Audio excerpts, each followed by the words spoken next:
Saran yang ke-12 yang seringkali juga menjadi sumber konflik. Pemimpin dan orang yang dipimpin sama-sama tidak mau beradaptasi.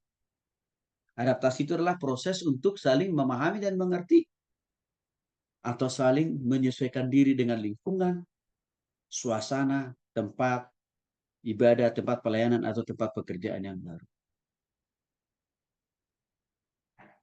Paulus mengingatkan kita dalam Roma pasal 12 ayat 2, hendaklah kamu saling mengasihi sebagai saudara dan saling mendahului dalam memberi hormat.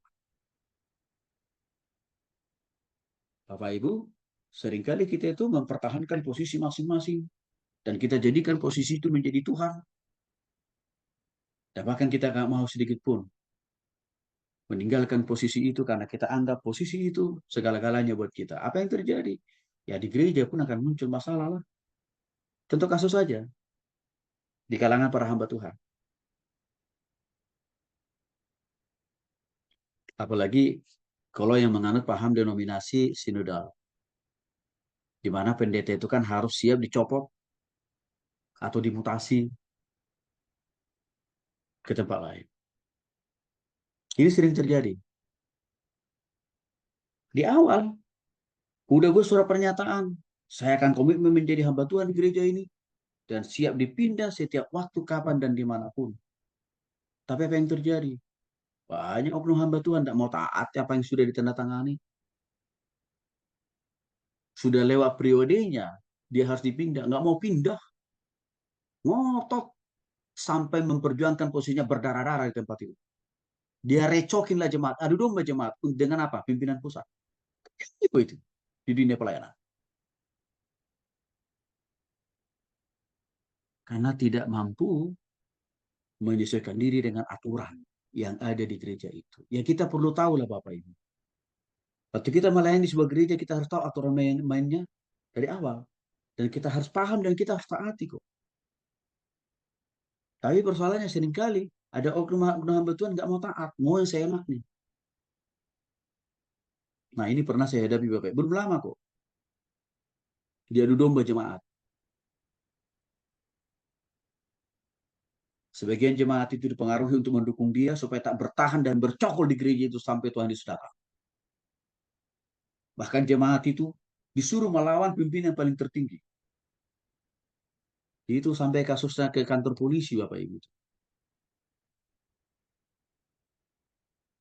Melahirkan perpecahan kan.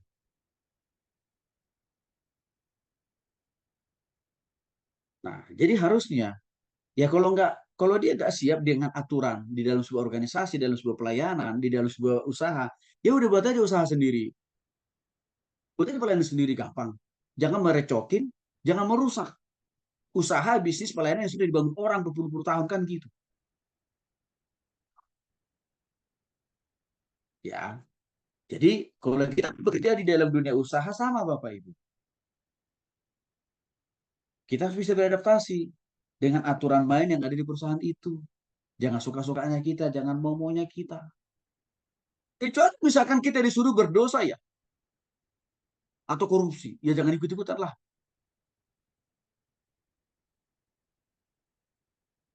Tapi kalau selagi yang benar, yang kita lakukan, yang kita kerjakan, ya kita taati, kita ikuti.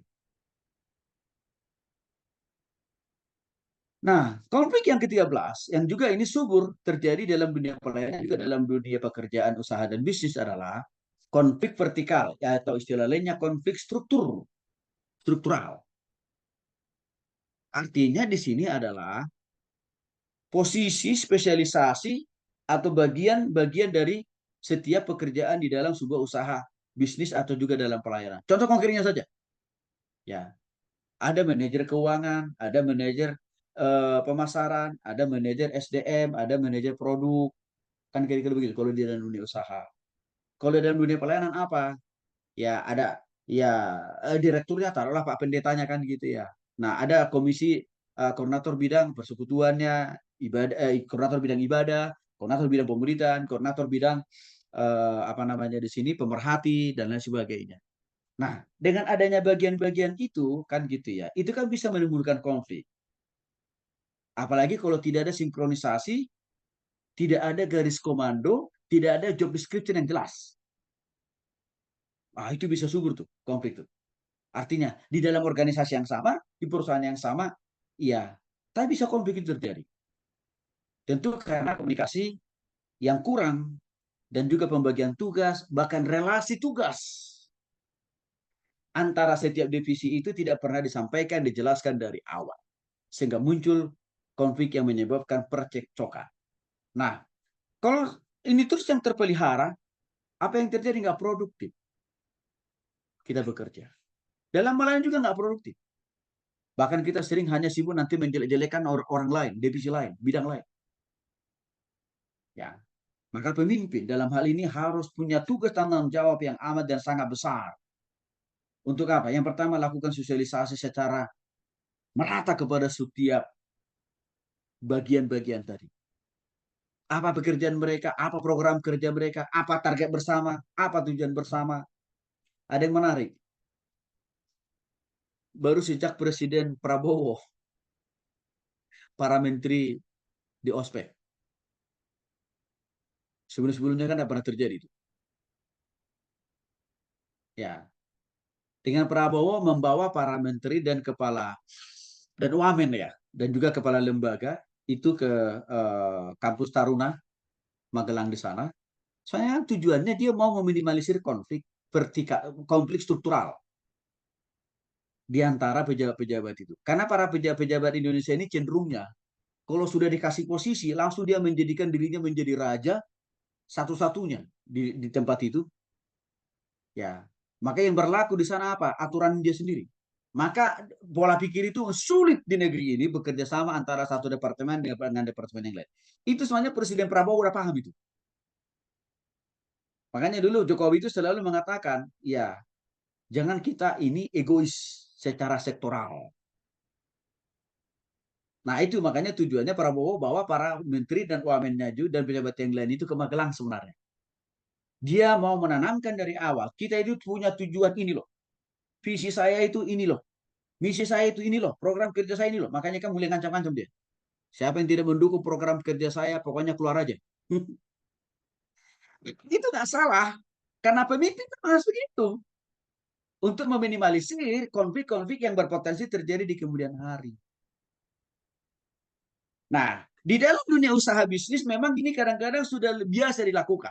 Tetapi dalam dunia pelayanan, ini jarang dilakukan oleh para pendeta-pendeta. Karena menganggap, semuanya kan sudah pada bertobat ini.